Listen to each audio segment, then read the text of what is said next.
श्रीमद् देवी भागवत श्रीमद् भागवत दसवें स्कंद 73वां अध्याय में भक्तगणों आज आपको जरासंध के जेल से छूटे हुए राजाओं की विदाई और भगवान का इंद्रप्रस्थ लौट आना, यह कथा आपको सुनाऊंगा। आप इसको ध्यान पर सुने।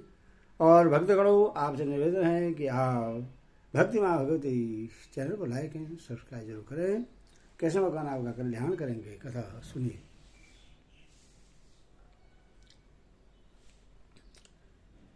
श्री सुखदेव जी कहते हैं, परीक्षित,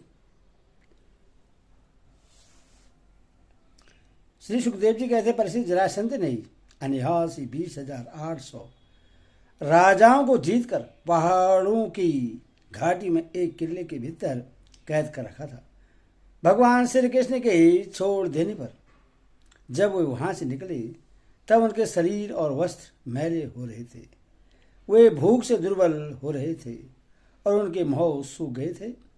जेल में बंद रहने के कारण उनके शरीर का एक एक अंग ढीला पड़ गया था। वहां से निकलते ही उन नरपतियों ने देखा कि सामने भगवान श्री कृष्ण खड़े हैं।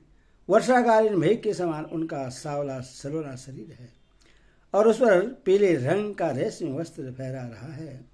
4 भुजाएं हैं जिनमें गदा, शंख, चक्र और कमल सुशोभित है। वह स्तर पर सुनहली रेखा श्री वर्ष का चिन्ह है और कमल के भीतरी भाग के समान कोमल रत्नारे नेत्र हैं। सुंदर बदन प्रसन्नता का सदन है। कारों में मरकता कृत कुंडल झिलमिला रहे हैं। सुंदर मुकुट, मोतियों का हार, कड़े, करधनी और बाजूबंद अपने अपने स्थान पर शोभा पा रहे हैं। गले में कष्ट भी बड़ी जगमगा रही है और वनमाला लटक रही है। भगवान श्री कृष्ण को देखकर उन राजाओं की ऐसी स्थिति हो गई मानो वे नेत्रों से उन्हें पी रहे हो हैं, जीभ से चाट रहे हैं, नासिका से सूंघ रहे हैं और बाहों से आलिंगन कर रहे हैं। उनके सारे पाप तो भगवान के दर्शन से ही धुल चुके थे। उन्होंने भगवान श्री कृष्ण के चरणों पर अपना सिर रखकर प्रणाम किया। भगवान श्री कृष्ण के दर्शन से उन राजाओं को इतना अधिक आनंद हुआ कि कैद में रहने का क्लेश बिल्कुल जाता रहा। वे हाथ जोड़कर विनम्र वाणी से भगवान श्री कृष्ण की स्तुति करने लगे। राजाओं ने कहा, शरणागतों के ही सारे दुख और भय हर लेने वाले देव देवेश्वर सच्चिदानंद स्वरूप अविनाशी श्री कृष्ण, हम आपको नमस्कार करते हैं। आपने जरासंध के कारागार से तो हमें छोड़ा ही दिया, अब इस जन्म मृत्यु घोर संसार चक्र से भी छोड़ा दीजिए, क्योंकि हम संसार में दुख का कटु अनुभव करके उससे उब गए हैं और आपकी शरण में आए। प्रभु, अब आप हमारी रक्षा कीजिए। मधुसूदन, हमारे स्वामी, हम मगधराज जरासंध का कोई दोष नहीं देखते। भगवान, यह तो आपका बहुत बड़ा अनुग्रह है कि हम राजा कहलाने वाले लोग राज लक्ष्मी से च्युत कर दिए गए हैं, क्योंकि जो राजा अपने राज्य ऐश्वर्य के मद से उन्मत्त हो जाता है उसको सच्चे सुख की, कल्याण की प्राप्ति कभी नहीं हो सकती। वह आपकी माया से मोहित होकर अनित्य संपत्तियों को ही अचल मान बैठता है। जैसे मूर्ख लोग मृग तृष्णा के जल को ही जलाशय मान लेते हैं, वैसे इंद्र लोलुप और अज्ञानी पुरुष भी इस परिवर्तनशील माया को सत्य वस्तु मान लेते हैं। भगवान, पहले हम लोग धन संपत्ति के नशे में चूर होकर अंधे हो रहे थे। इस पृथ्वी को जीत लेने के लिए एक दूसरे की होड़ करते थे और अपनी ही प्रजा का नाश करते रहते थे। सच में हमारा जीवन अत्यंत क्रूरता से भरा हुआ था और हम लोग इतने अधिक मत वाले हो रहे थे कि आप मृत्यु रूप से हमारे सामने खड़े हैं, इस बात की भी हम तनिक भी परवाह नहीं करते थे। सच्चिदानंद स्वरूप श्री कृष्ण, काल की गति बड़ी गहन है। वह इतना बलवान है कि किसी के टाले टलता नहीं, क्योंकि क्यों न हो, वह आपका शरीर ही तो है। अब उसने हम लोगों को श्रीहीन निर्धन कर दिया है। आपका हेतु अनुकंपा से हमारा घमंड चूर चूर हो गया। अब हम आपके चरण कमलों का स्मरण करते हैं। विभो, यह शरीर धीरो दिन शीर्ण होता जा रहा है। रोगों की तो यह जन्मभूमि ही है।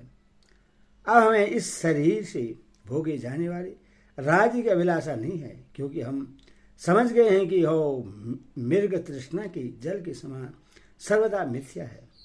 यही नहीं, हम कर्म के फल स्वर्ग आदि लोगों की भी जो मरने के बाद मिलते हैं इच्छा नहीं है, क्योंकि हम जानते हैं कि वे निस्तार हैं, केवल सुनने में ही आकर्षक जान पड़ते हैं। आप हमें कृपा करके आप वह उपाय बतलाइए जिससे आपके चरण कमलों की विस्मृति कभी न हो, सर्वदा स्मृति बनी रहे, चाहे हमें संसार की किसी भी योनि में जन्म क्यों न लेना पड़े। प्रणाम करने वालों के कलेश का नाश करने वाले श्री कृष्ण वासुदेव हरि परमात्मा गोविंद के प्रति हमारा बारंबार नमस्कार है।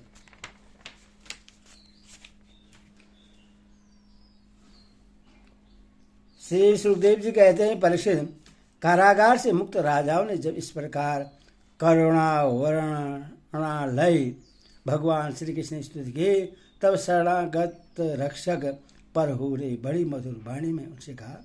भगवान श्री कृष्ण ने कहा, नरपतियों, तुम लोगों ने जैसी इच्छा प्रकट की है उसके अनुसार आज से मुझ में तुम लोगों का निश्चय ही सुदृढ़ भक्ति होगी। यह जान लो कि अब मैं सबका आत्मा और सबका स्वामी हूँ। नरपतियों, तुम लोगों ने जो निश्चय किया है वह सच में तुम्हारे लिए बड़े सौभाग्य और आनंद की बात है। तुम लोगों ने मुझसे जो कुछ कहा है वह बिल्कुल ठीक है, क्योंकि मैं देखता हूँ कि धन संपत्ति और ऐश्वर्य के मत से चूर होकर बहुत से लोग उछल और मत वाले हो जाते हैं।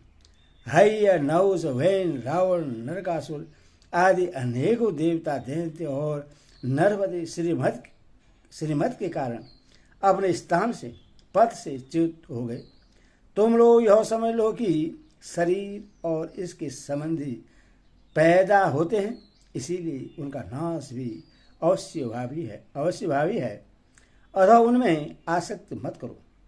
बड़ी सावधानी से मन और इंद्रियों को वश में रखकर यज्ञों के द्वारा मेरा यजन करो और धर्म व प्रजा की रक्षा करो।